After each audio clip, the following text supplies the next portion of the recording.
Good morning guys. तो आज हम हैं कोयम्बटूर तमिलनाडु के अंदर। जी हाँ गाइस, और हम मिलने जा रहे हैं सदगुरु जी से। जी हाँ गाइस, तो सदगुरु जी ने हमें इनवाइट किया है एक सेशन के लिए। तो हम उनसे कल मिलेंगे। आज है 21 तारीख और उनसे जो मीटिंग है वो है 22 तारीख को। तो आज 21 तारीख है तो हम जाएंगे ईशा फाउंडेशन, जो कि आध्यात्मिक और योगा का एक बहुत बड़ा सेंटर है और बहुत ही महत्वपूर्ण जगह है। बहुत मजा आएगा। ठीक है, बने रहना इस वीडियो के अंदर।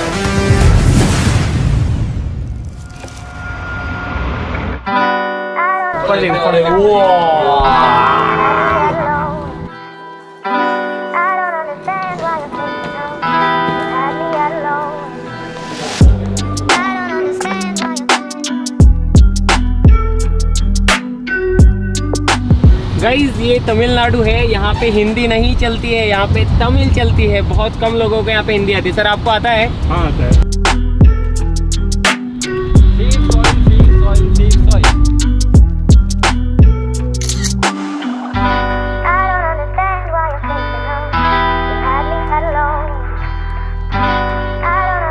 यहाँ का स्ट्रीट फूड ट्राई करते हैं। Is this banana leaf? Banana leaf? Banana leaf केले के पत्ते में देते गाइस। मटर ये सांभर।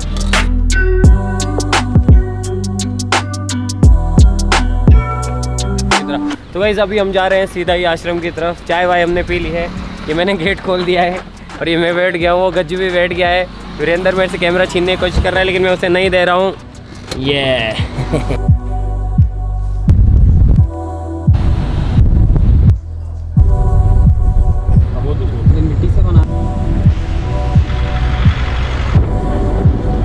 गाइस अभी अपन आ गए हैं ईशा फाउंडेशन के अंदर। What this place called usually? This is welcome point. Welcome point. तो अभी अपन है वेलकम पॉइंट पे। उधर पहाड़ देखो, उधर पहाड़ देखो।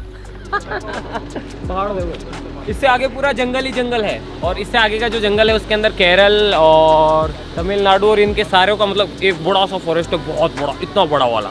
चलो आ जाओ। फाइनली यहाँ तक आते आते सारी चीज़ें करते करते हमें अंधेरा भी हो गया है और जल्दी से जो इवेंट है योगा दिवस का वो भी स्टार्ट होने वाला है। तो वहीं पे चलते हैं जहाँ पे गुरुजी आएंगे और जहाँ पे कार्यक्रम शुरू होगा। चले सर? चलिए। गाइस यहाँ पे जितने भी लोग आप देख रहे हो ये सभी इवेंट के अंदर जा रहे हैं और यहाँ से एंट्रेंस है।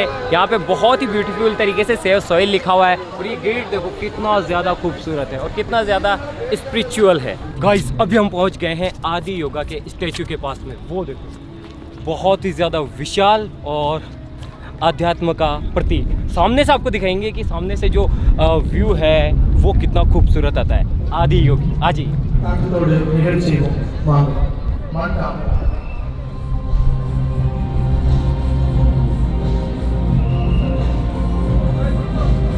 जनरली मैं ये जो चीज़ है इसे सिर्फ वीडियोस में देखा करता था, आदि योगी का स्टैचू। आज इसके सामने खड़ा हूँ, बड़ा अच्छा लग रहा है।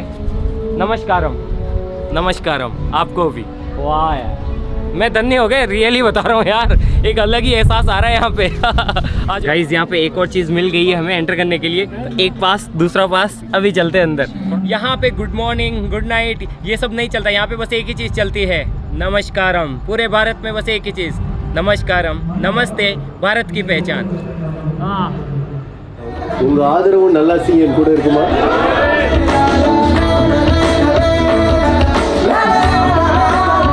8:30 बजे गुरुजी आ जाएंगे, उससे पहले अंदर एंटर करते हैं। बाइक पे आने वाले गुरुजी। चलो बहुत ज़्यादा पब्लिक है यार, उधर देखो बहुत सारे लोग।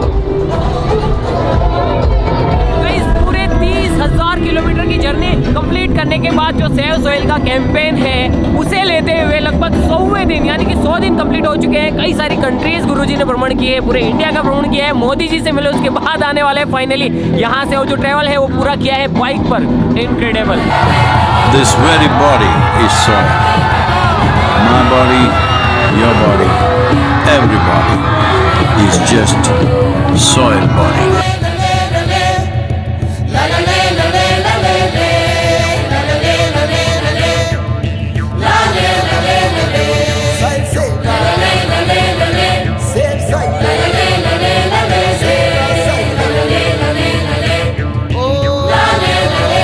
Soil body.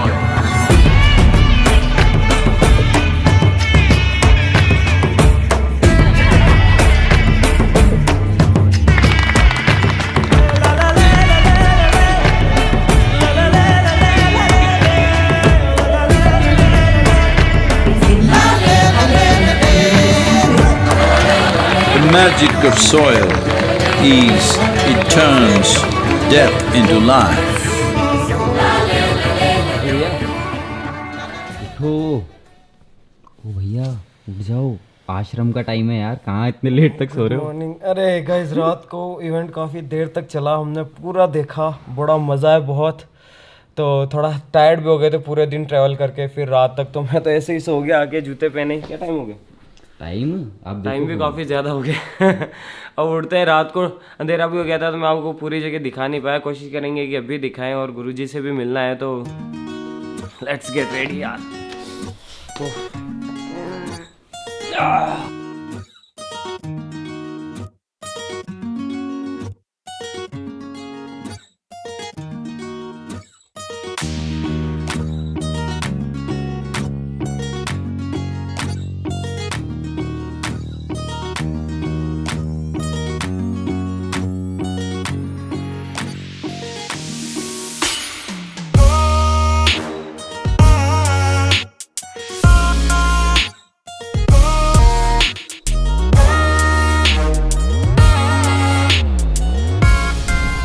तो गाइस यार फाइनली अब वक्त आ गया है जब हम फाइनली सदगुरु जी से मिलेंगे। जी हाँ गाइस, मैं बहुत ज़्यादा एक्साइटेड हूँ, और वो भी कुछ ही देर के अंदर आने वाले हैं, और उनके साथ में कुछ सवाल पूछेंगे, उनसे अपने जो दिल के अंदर क्वेश्चंस भरे हुए हैं वो पूछने की कोशिश करेंगे। साथ ही साथ अभी ये जो अभियान चल रहा है सेव सोइल, इसके ऊपर भी कुछ सवाल पूछेंगे। तो मुझे काफ़ी ज़्यादा इंतजार है, और मौसम यहाँ का बहुत ही ज़्यादा शानदार है, ठंडी ठंडी हवाएं चल रही है, और वो देखो उधर पहाड़, और ये आदि योगी का स्टैचू तमिलनाडु के अंदर। तो गाइस बस थोड़ा सा वेट और फिर आपको मिलवाते हैं सदगुरु जी से। आ गए।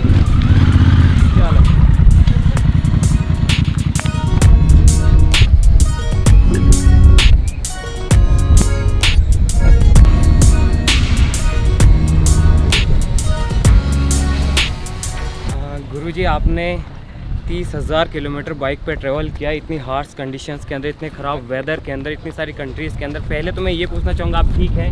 Everything is all right?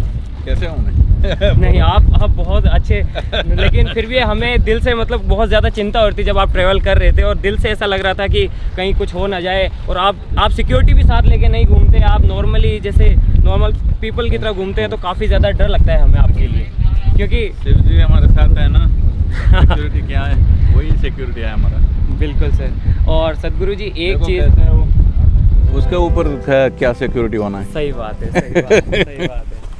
अच्छा गुरुजी, आप इतना बड़ा अभियान चला रहे हैं, और आपने इतना सब कुछ किया। वैसे अपने पास परवाह करने के लिए तो कई सारे मुद्दे हैं, जैसे कि पेड़ों की अंधाधुंध कटाई हो रही है, जल प्रदूषण है, एयर पोल्यूशन है, नॉइस पोल्यूशन है, और भी कई सारी चीज़ें। लेकिन उन सब की परवाह ना करते हुए हमें सेव सोइल के मुद्दे पे ही ज़्यादा परवाह करने की ज़रूरत क्यों है? ऐसा क्या है कि हमें इस पर ज़्यादा फोकस करना चाहिए? हमें मिट्टी के मुद्दे को दूसरे मुद्दों से अलग करना होगा, क्योंकि देखिए ये मिट्टी ही है जो आपके जीवन का आधार है, ठीक है? ये अभी मर रही है, हवा मर नहीं रही है, ये प्रदूषित हो रही है। अपनी गाड़ियों और फैक्ट्रियों को 1 महीने के लिए बंद कर दें, सिर्फ 1 महीने के लिए, सब कुछ बिल्कुल साफ हो जाएगा। देखिए जहाँ कुछ भी नहीं था, कैसे जीवन पैदा हो रहा है। आप बस एक बीज डालते हैं, जरा इसको देखिए, इसमें से लाखों बीज पैदा होंगे, ठीक है? तो ये है मिट्टी की ताकत। आप हवा में कुछ नहीं उगा सकते। असल में मुद्दा मिट्टी है, क्योंकि ये पर्यावरण का मुद्दा है। यस। अगर हम इस चीज़ की परवाह अभी ना करें, इस और ध्यान न दें, तो इंसानों के विनाश में और कितना समय लगेगा अगर हम इस तरफ ध्यान ना देते हैं तो? देखिए अगर सर्वनाश हो जाए तो कोई बात नहीं, क्योंकि हम सारे मारे जाएंगे, पर ये धीरे धीरे होता है, और वो बहुत बहुत दर्दनाक होता है। ऐसा नहीं कि हम सारे एक साथ मारे जाएंगे, हमारे बच्चे मरेंगे, हमारे माता पिता मरेंगे, हमारे आसपास के लोग मरेंगे। अगर आप मजबूत हैं तो आप शायद बच जाएं, पर यही सबसे ज़्यादा दुखदाई होगा। भोजन के बिना ज़रूरी चीज़ों के, और वो अराजकता जो भोजन के न होने पर होती है, मानव समाज अपनी सारी सभ्यता भूल जाएगा। और वो ऐसा अनुमान लगाया जा रहा है कि 2035 तक भोजन की कमी के चलते दर्जनों गृह युद्ध होंगे।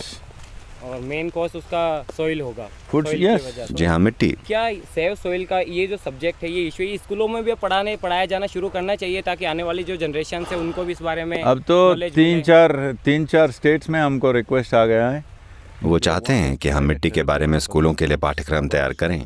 हम ये प्रयास करेंगे। अच्छा, बड़े लेवल पे तो आप लोग काम कर रहे हैं, पॉलिसीज़ आप सरकार से बनवा रहे हैं। मैं भी एक किसान हूँ, और किसान होने के नाते ग्राउंड लेवल पे जो किसान काम करते हैं वो इसके अंदर अपना योगदान किस तरीके से दे सकते हैं? वो ऐसा क्या करे कि वो भी अपने स्तर पे मिट्टी बचाने के अभियान में जुड़ सके?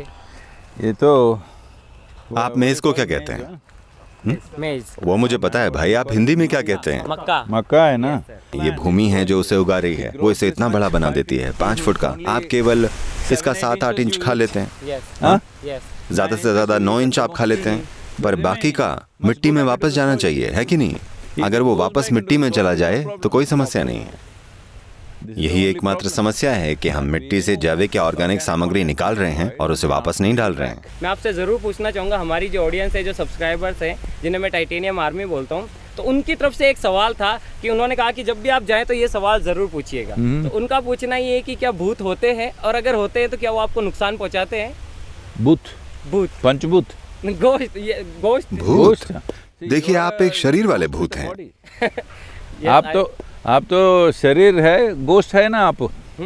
हाँ, शरीर निकल जाए तो सिर्फ गोश्त हो जाएगी। सिर्फ गोश्त हो जाए तो, लेकिन हमें उनसे आप शरीर वाले भूत हैं। अगर आपने शरीर छोड़ दिया, लोग बोलेंगे आप भूत हैं।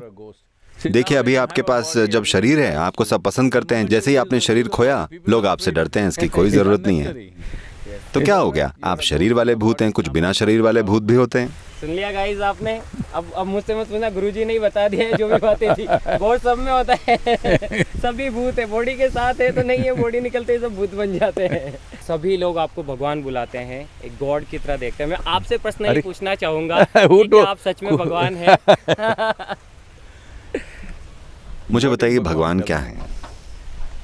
पथ प्रदर्शक, जो अपने को रास्ता दिखाए, मार्ग दिखाए, या फिर जिन्होंने हमें इस संसार में होने का मौका दिया है। जीपीएस के बात बोल रहे हैं आप?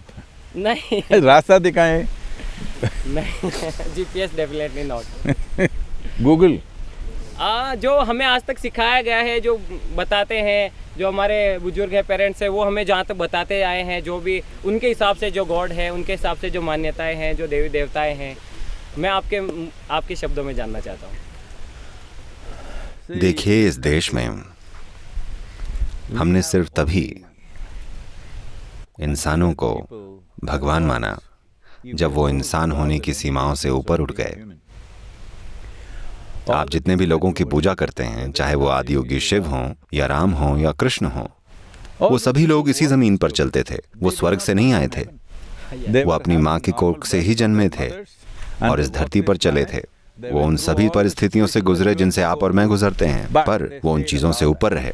उन्होंने उनसे ऊपर उठकर काम किए। तो हम उन्हें इसलिए नमन करते हैं क्योंकि उन्होंने ये दिखाया कि चाहे कुछ भी हो जाए, जीवन आपके साथ बहुत कुछ करेगा, पर जो कुछ भी हो जाए, आप खुद को खोएं नहीं। आप ट्रैक पर बने रहें। आप अपनी तरफ से सबसे अच्छी कोशिश करें, बस इतना ही।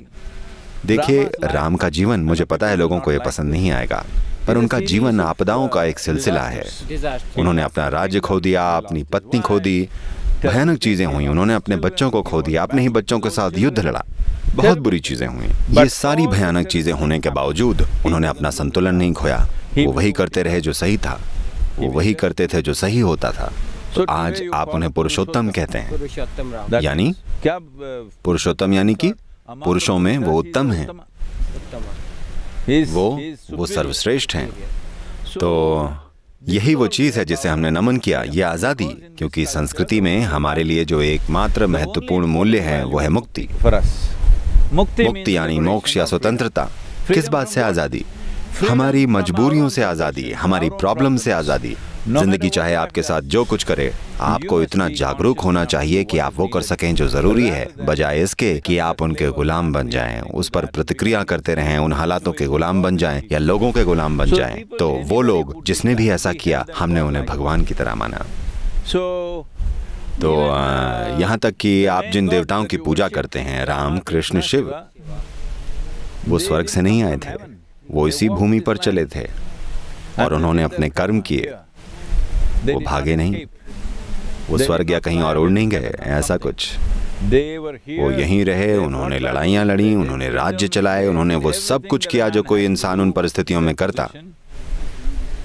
उन्होंने ऐसी कोई महान जीत हासिल नहीं कर ली थी, पर फिर भी हम उनकी पूजा करते हैं उनकी सफलताओं की वजह से नहीं, क्योंकि वो ये पक्का करने में सफल रहे कि जीवन ये तय नहीं करता कि वो कैसे जिएंगे, वो ये तय करेंगे कि जीवन कैसा होगा। यही इंसान होने की शक्ति है। आप ये तय करते हैं कि जीवन कैसा होगा, परिस्थितियां ये तय ना करें कि आपको कैसा होना चाहिए। आप तय करें कि परिस्थितियां कैसी होनी चाहिए। उस शक्ति के कारण, उस स्वतंत्रता के कारण हम उन्हें नमन करते हैं, क्योंकि हम सिर्फ मुक्ति को मूल्यवान मानते हैं। मुक्ति वो स्थिति है जिसमें लोग और परिस्थितियां हमारे जीवन को हाईजैक नहीं कर लेते। हमारी जरूरतें, हमारी भूख, हमारी प्यास हमारे जीवन पर कब्जा नहीं कर लेते। हम उन चीजों से ऊपर हैं। ऐसे सभी लोगों को हम भगवान मानकर नमन करते हैं। वैसे मैं भी काफ़ी एक्सपेरिमेंट्स करता हूँ और मैंने सुना है कि आप भी बचपन में बाइक्स के साथ काफ़ी एक्सपेरिमेंट्स किया करते थे, तो एक कोई एक्सपेरिमेंट अगर आप शेयर करना चाहे। मैंने सुना कि आपने मतलब बाइक को मोपेड बना दिया और फिर उसको हाई स्पीड से आप चला रहे थे अपने बचपने के अंदर। नो, वो मोपेड था। अच्छा।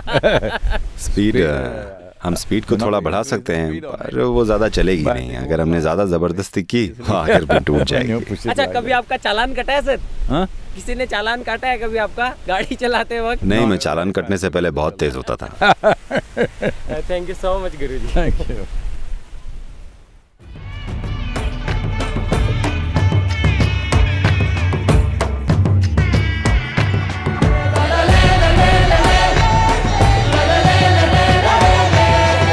तो गाइज़, सदगुरु जी का भी बहुत बहुत धन्यवाद कि उन्होंने हमारे लिए इतना टाइम निकाला और हमें वक्त दिया, हमसे कुछ बातें की, और मेरे लिए बहुत सौभाग्य की बात थी। तो बाकी इस वीडियो के अंदर बस इतना ही। बस इसी काम के लिए हम तमिलनाडु आए थे, कोयम्बतूर के अंदर। तो आज के लिए बस इतना ही। मिलते हैं इसकी नेक्स्ट वीडियो के अंदर किसी नए टॉपिक के साथ में। तब तक के लिए जय हिंद, जय भारत।